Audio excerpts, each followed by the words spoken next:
So yesterday we got the word from CBS Sports themselves that Matt Ryan would be joining their team. He'll be an in-studio analyst, but he'll also go on the road for some of their games. Not sure which broadcast team he'll be with quite yet, but we do know he'll be on the road and in studio. And as we mentioned yesterday, you and I have covered Matt Ryan for years. And so we know that this is absolutely a good look. Can't wait to hear him in the booth because he's a Right. very cerebral guy, right? Right. So, and it's interesting because he also tweeted out, he retweeted what CBS sent out, but it was a quote tweet because it was Mm-hmm. just a reminder that, hey, I'm not retiring, translation, because, hey, Colts, you could owe me up to $12 I million, need and I'm all not that. about to let that money sit on the table for you. All So that. I'm going to keep my options open in case I get that Yes. I call need all that. sometime during Please. the season. Smart Yes. guy, not shocked because, like we said, he's a very cerebral guy. But as excited as we were about this new opportunity for two, it also always takes you back to what Two's legacy is going to be because people started conjecturing. I'm sure you heard it, Jarvis. Okay, Mm-hmm. what if the Falcons get him back mid-season to be kind of the backup to the backup? Like, would he take that? Or is he going to at some point just sign that one-day contract so he can retire a Falcon? And so then the conversation starts going about, okay, when he does retire, even if this is not the time, when will there ever be the proper appreciation for Matt Ryan? And we saw a very interesting article from a national perspective of how one Super Bowl loss helped define Matt Ryan's legacy because it kind of fed into all of the unfortunate narratives about him before that he can't win the big one. He's no Michael Vick. Anything you can think of has been said to deride his legacy. But Jarvis, when, if ever, or how, if ever, will the entire city of Atlanta truly appreciate what Two did and what he was on the field for the Falcons? I'm glad that you put that little caveat, the entire city, because we know there's a certain subset of people that don't give a damn about Matt Ryan and they love seven. And we all know who that is. And I'm not talking about Bijan Robinson. I'm talking about Mr. Michael Vick because that would be a conversation to be had until the end of time as far as, just from an excitement standpoint, because we know what Michael Vick brought, right? We Yes. understood what parties were on Sundays at 1 o'clock. It was a party up in that bad boy, like from all races and all creeds and everything. He just brought everybody together and they had a good time until it unfortunately ended the way it did. But I don't think Matt Ryan is going to get the real credit that he deserves until 10, 15 years from now, T, because I feel like, once he officially retires, obviously 5 years from that, then they'll maybe start having a conversation as to whether or not he belongs in the Hall of Fame. Yeah. And I think that once you start putting all these numbers together, I think he was the second fastest ever to get to 60,000 passing yards. You Yes. know what I mean? Like, Yes. and being like leader in all categories for the Atlanta Falcons Exactly. as a quarterback, and then having a team on the brink of beating the GOAT. And until unfortunately, Yeah.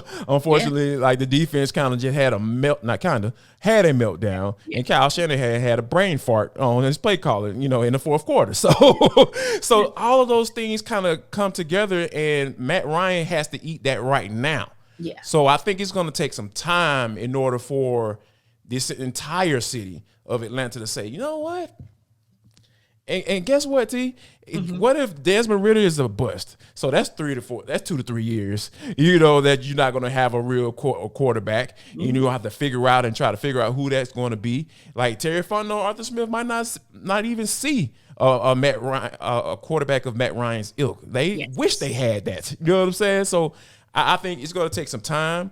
It's going to take some time for people to see, like, these type of quarterbacks don't come along. You just can't go out there and go get one of those. So for me, I feel like Matt is going to truly, truly get his flowers once, time has, like you said, time heals all wounds, because it's going to be hard for people to forget about that 28-3. People still talk about 28-3 right now. So I think it's going to take a little time before people kind of take an honest look at the body of work and say, you know what, take the team name off of it and just look at the individual.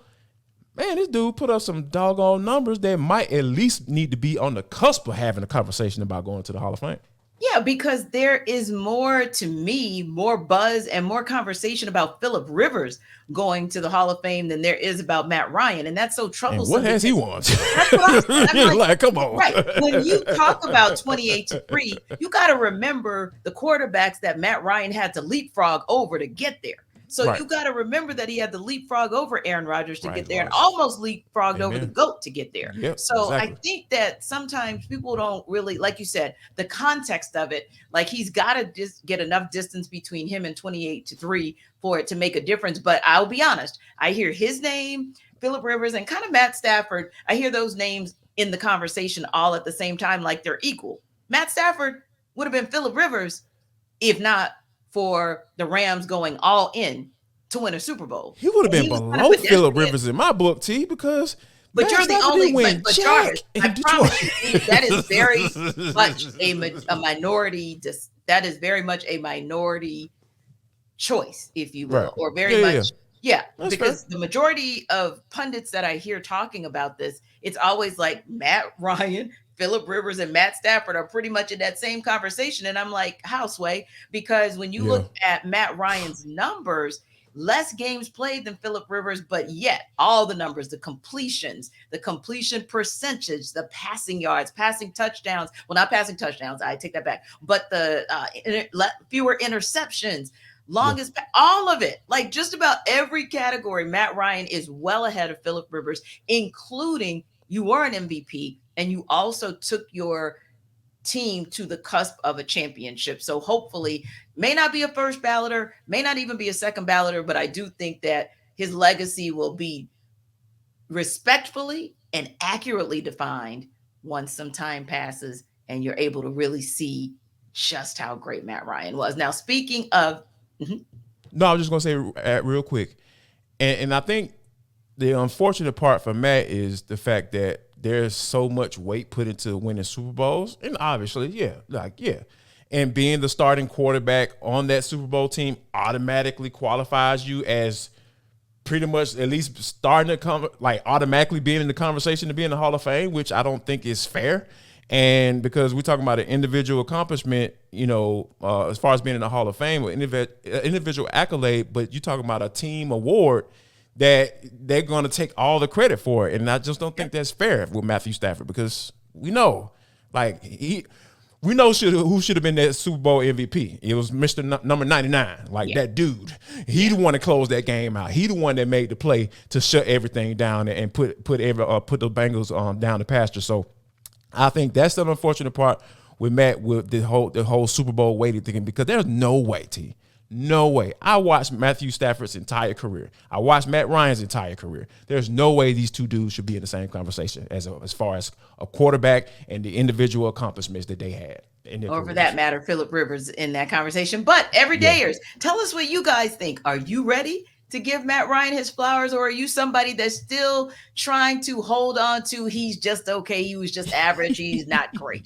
Let us know, because we do actually appreciate you giving us your feedback, and we love some of your comments. Some of them are hilarious, some of them are way out there in left field, but nonetheless, we love them all. So thanks again for rocking with us for over a year now. We appreciate you for checking us out on YouTube, and just continue to tell a friend to tell a friend. And of course, wherever you download your podcast, make sure that one of the podcasts you download is ATL Day Ones. We appreciate you.